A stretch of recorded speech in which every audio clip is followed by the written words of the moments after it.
Halo, penikmat film ringkas, apa kabar? Kali ini ada satu film berjudul The Infernal Machine yang dibintangi oleh Guy Pearce. Gimana jalan ceritanya? Yuk kita langsung aja menuju ringkasannya.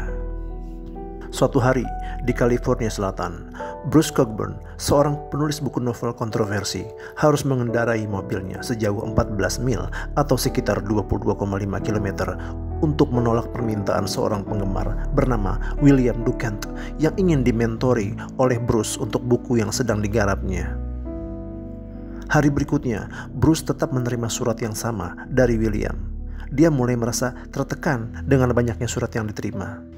Bahkan, dia mendapat paket berisi pita mesin tik. Bruce meninggalkan pesan suara kepada William untuk tidak mengganggunya lagi dan mengancam kalau ada yang masuk ke area rumahnya akan dia tembak. Malam harinya, ketika sedang mengendarai mobil dan mendengar radio, tiba-tiba ada frekuensi rendah masuk dan mengganggu siaran radio itu. Suara yang masuk hanya beberapa detik, tapi menggunakan bahasa Jerman. Dari arah belakang, dia merasa ada yang mengikutinya. Namun, ternyata ulah iseng anak-anak muda saja. Dia jadi parno gara-gara William. Dia memutuskan untuk mengadopsi seekor anjing penjaga bernama Saul. Keesokan harinya, Saul menggonggong. Bruce bangun dan melihat ada mobil pengantar paket menuju rumahnya. Dari jauh, Bruce meminta kurir untuk memasukkan surat itu ke dalam tong yang ada di luar. Siang itu, dia menelpon agen bukunya bernama Jerry, menanyakan apakah dia pernah memberitahu alamat Bruce kepada orang lain. Tapi Jerry tidak pernah memberitahu alamat Bruce kepada orang lain, sesuai dengan perjanjiannya. Dan sekalian mau minta kata pengantar dari Bruce untuk bukunya yang akan dicetak kembali dalam rangka edisi khusus. Hari demi hari, surat yang datang semakin banyak. Malam hari pun, mobil pengantar paket tetap datang. Bruce merasa muak dan ingin membakarnya. Sampai akhirnya, dia membaca tulisan itu. Total, ada 90 surat tulisan tangan. Sambil mabuk, dia meninggalkan pesan suara, sampai teler dan ketiduran di box telepon umum. Pagi harinya, seorang polisi wanita datang menghampiri, namanya Laura Higgins. Dia membawanya ke kantor polisi untuk dimintai keterangan karena mabuk di fasilitas umum. Di dalam mobil, pahlawan itu mengenali Bruce sebagai penulis novel yang berjudul The Infernal Machine. Kalau bahasa Indonesianya, mesin neraka. Bukunya disebut-sebut sebagai penyebab kejadian penembakan 25 tahun yang lalu di Knoxville. Dari dalam mobil, Bruce mendengar suara berbahasa Jerman itu lagi. Malam harinya, Bruce mulai mengetik kata pengantar yang dimintai agennya. Saat sedang mengetik, dia mengingat masa-masa menjadi guru dulu. Dia ingat saat menyenangkan mengajar murid tentang menulis naskah yang bagus. Sepertinya dia berubah pikiran. Scene berpindah di box telepon umum. Dia meninggalkan pesan kepada William untuk bertemu dengannya di sebuah kafe. Seseorang di balik mesin penerima pesan mendengarkan pesan Bruce. Waktu yang dijanjikan tiba, tapi setelah menunggu cukup lama, William gak datang. Bruce pergi ke box telepon umum untuk meninggalkan pesan kalau dia sudah kasih kesempatan kepadanya, tapi malah gak muncul. Dan karena sudah beberapa hari gak nerima surat dari William, dia anggap bahwa urusan mereka sudah selesai. Tapi ketika kembali ke mobilnya, dia menemukan satu surat dari William. Bruce kaget lalu menuju ke agen pengantar surat. Dia meminta si agen untuk mengecek alamat pengirim. Tapi alamatnya nggak ada dalam sistem. Manajer itu bertanya, apakah Bruce yakin kalau menggunakan jasa mereka? Bruce bilang kalau surat itu diantar oleh salah satu kurirnya dengan mobil merah. Si manajer menunjukkan kalau mobil operasional mereka nggak ada yang warna merah. Bruce marah karena kemungkinan besar kurir yang mengantar paket ke rumahnya itu adalah William.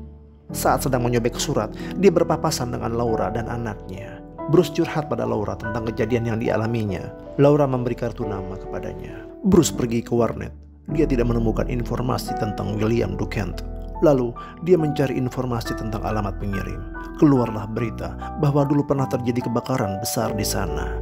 Berita berlanjut, pada Juni 1981, seorang pemuda berusia 17 tahun bernama Dwight Tuford dari daerah yang sama dengan kebakaran itu menempuh perjalanan selama 23 jam ke Knoxville, membunuh 13 orang dan melukai lebih dari 2 lusin lainnya dari atas gedung kampus. Saat di pengadilan, Dwight bilang kalau dia nggak bersalah dan merasa dicuci otaknya setelah membaca buku novel kontroversial berjudul The Infernal Machine. Mengetahui fakta ini, Bruce membakar surat-surat William, lalu menuju telepon umum sambil membawa Saul anjingnya. Dia meluapkan kemarahannya kepada William lewat mesin penjawat dan mengancamnya. Ketika kembali ke dalam mobil, Saul tidak ada di dalam mobil. Terdengar suara Saul dari arah gubuk tua di sampingnya. Bruce masuk dan menemukan sebuah maket kejadian penembakan yang terjadi 25 tahun yang lalu. Bentuknya seperti gedung kampus, lalu ada mainan orang-orangan sedang megang senapan, lalu ada 13 benang terjulur ke bawah, dan di bawah ada 13 orang-orangan yang menandakan lokasi terjadinya penembakan itu. Tiba-tiba ada suara mesin penjawab telepon berbunyi. Pesan suara yang belum lama dia tinggalkan. Di dalam ruangan sebelah terdapat lembaran novel karyanya yang ditempel di seluruh dinding. Malam berganti pagi, Laura Higgins tiba di TKP. Laura menemukan video dan memutarnya di situ. Isinya pemeriksaan terhadap Dwight, si pelaku penembakan 25 tahun yang lalu oleh polisi. Di dalam pemeriksaannya, Dwight mengatakan kalau manusia seperti domino di mata Tuhan. Didorong yang pertama dan akan berlaku efek domino bagi yang lainnya. Dwight menembak orang-orang itu karena ingin merusak efek domino yang sudah terjadi. Jadi dia hanya ingin rencana Tuhan tidak terjadi. Dia tidak merasa membunuh, hanya mencuri sedikit dominonya Tuhan. Saat ditanya dari mana ide ini didapat, Dwight bilang dari buku berjudul The Infernal Machine yang tidak lain adalah karya Bruce. Bruce permisi mencari udara di luar. Laura menyusulnya keluar dan bertanya tentang apa buku itu sebenarnya. Bruce menjawab tentang seorang pendeta yang berkomunikasi dengan Tuhan. Si pendeta yang selalu mengikuti perintah Tuhan, tapi pada akhirnya dia membalas dendam kepada Tuhan dengan menyakiti orang lain. Lalu Laura meminta Bruce masuk ke dalam dan menyuruhnya mendengar pesan suara. Isinya suara operator yang mengatakan ada pesan masuk dari Dwight Tuford, seorang tahanan. Tapi nggak ada isinya. Dwight adalah pelaku penembakan itu, jadi bisa disimpulkan Dwight ada hubungannya dengan William. Bruce memutuskan untuk menemui Dwight di penjara, tapi dia menyamarkan namanya. Dia pikir Bruce wartawan atau polisi. Lalu Bruce menanyakan informasi tentang William Dukan. Dwight bercerita tentang segala hal dan bercerita tentang frekuensi rendah saat perang dingin yang isinya angka dalam bahasa Jerman. Bruce bertanya apakah maksud Dwight ada pesan tersembunyi di buku yang pernah Dwight baca. Bisa jadi, jawabnya misterius. Dwight bilang, William penasaran apakah mereka melihat hal yang sama dalam buku itu. Dan kalau Dwight berkata jujur, maka William akan membuat penulis buku itu datang ke penjara menemuinya. Saat bilang begitu, Dwight baru sadar kalau orang yang di depannya adalah Bruce. Lalu dia marah jadi-jadinya dan berusaha menyerang Bruce. Dalam perjalanan pulang, Bruce melihat menara radio yang biasa dia lewati. Sesampainya di telepon umum, dia berusaha menghubungi Laura, tapi nomornya gak aktif. Bruce pulang dan menemukan ada paket berisi HP dari Jerry, agennya. Dia langsung menghubungi, dan Jerry bilang kalau dia sudah menerima naskahnya. Bruce bingung, naskah apa? Naskah yang isinya tentang tokoh yang mirip dengan Bruce dan seorang tokoh lain bernama William Dukan. Bruce kaget dan minta naskahnya dikirim balik lewat fax. Di sebuah wartel, Bruce membaca naskah itu yang sama persis dengan yang dialaminya sejak William hadir dalam kehidupannya. Isi pesan di teleponnya, pembicaraan dengan Laura, bahkan obrolan dengan anjingnya pun masuk dalam naskah itu. Seorang petugas datang mengantar fax baru. Isinya pesan dari William agar Bruce terus melanjutkan apa yang dikerjakannya saat ini. Lalu lembar selanjutnya adalah naskah terbaru pembicaraan antara Bruce dengan Jerry. Siapa William ini pikirnya? Malam harinya, Bruce menemukan penyadap di balik bulu Saul. Lalu Bruce mengunci Saul di dalam garasi. Lalu dengan HP pemberian Jerry, dia nelfon William. Seseorang mengangkat telepon itu, tapi tidak berkata apa-apa. Bruce bicara panjang lebar kalau dia tidak akan mengikuti permainan William ini. Langkahnya sudah ketebak, dan lain sebagainya. Reaksi yang diterima Bruce hanya suara angka dalam bahasa Jerman yang beberapa kali dia pernah dengar. Lalu suara laki-laki bicara tanpa keraguan. Dua orang polisi datang ke rumah Bruce ingin mengabarkan kalau Dwight kabur dari penjara. Berita di televisi menjelaskan riwayat Dwight dan memperlihatkan 13 nama korban 25 tahun yang lalu. Bruce baru ngeh kalau huruf depan nama-nama korban itu membentuk sebuah nama yang tidak asing baginya. William Dukan. Scene berpindah saat dia mengikuti anak Laura agar bisa bertemu dengan polwan itu. Sampai di dalam baru diketahui bahwa anak yang pernah bersama Laura itu hanya aktor bayaran dan Laura bukanlah ibunya. Ibunya ada di situ mengawasinya. Dari ibu si anak, Bruce mengetahui sebuah nama restoran tempat agensi akting setempat yang pernah merekrut anaknya itu. Bruce pergi ke sana dan entah gimana setting waktunya tiba-tiba udah malam aja. Bruce memeriksa tempat sampah tidak jauh dari restoran itu. Di dalam tempat sampah itu ada seragam polisi dan topi kurir paket. Bruce bertemu dengan Laura yang ternyata sudah menunggu kedatangannya. Mister? Bruce duduk di hadapan Laura karena butuh jawaban. Laura menjelaskan bahwa dia bukanlah polisi, tapi agen yang disewa untuk merusak hidup seseorang. Laura bilang mereka berdua adalah pembohong, tapi bedanya Laura menerima hidup dengan akting yang dia jual ke kliennya. Tapi Bruce harus hidup dengan kebohongannya. Laura benci dengan Bruce karena mendapatkan ketenaran dengan berbohong. Tapi Bruce gak mau dengar omongannya. Laura kemudian mengetuk pelan gelas 3 kali.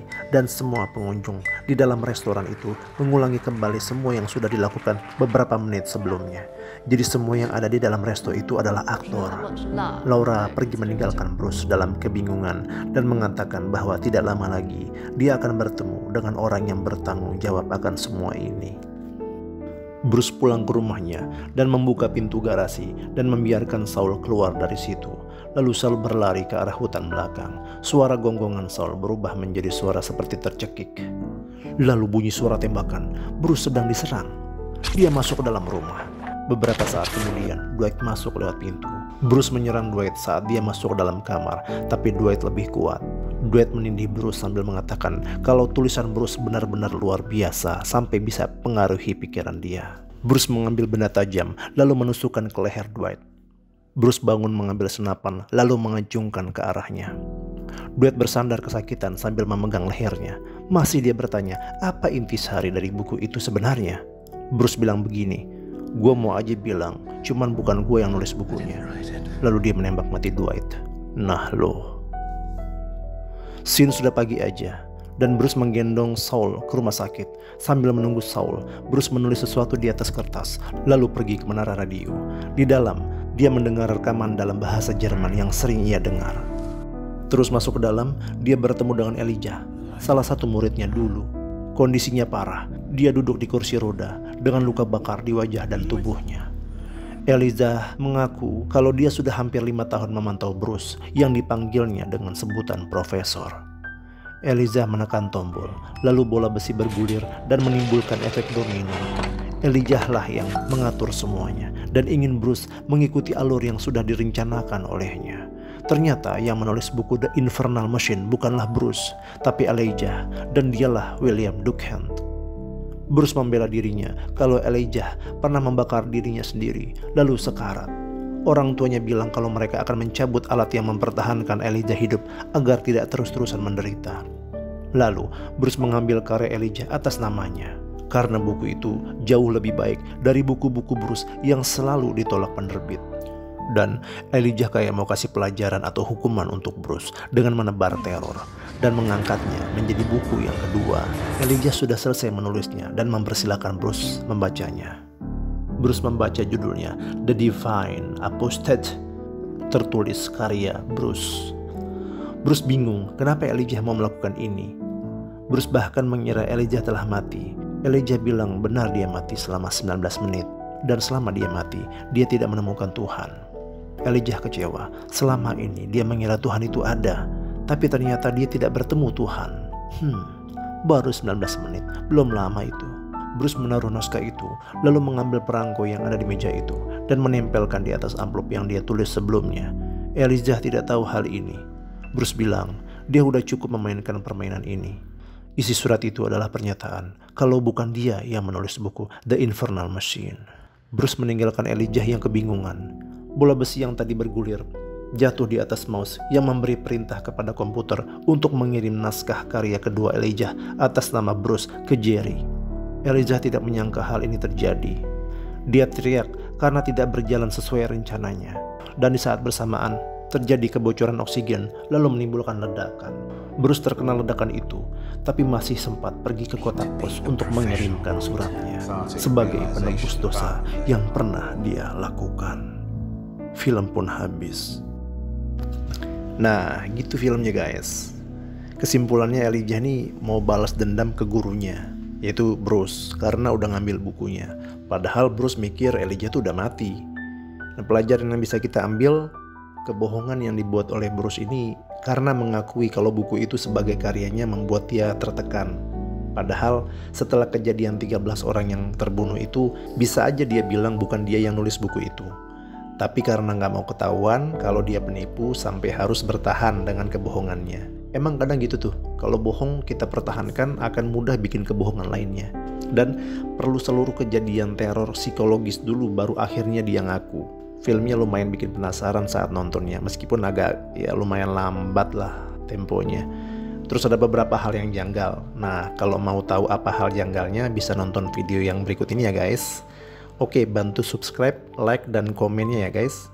See you soon, bye-bye.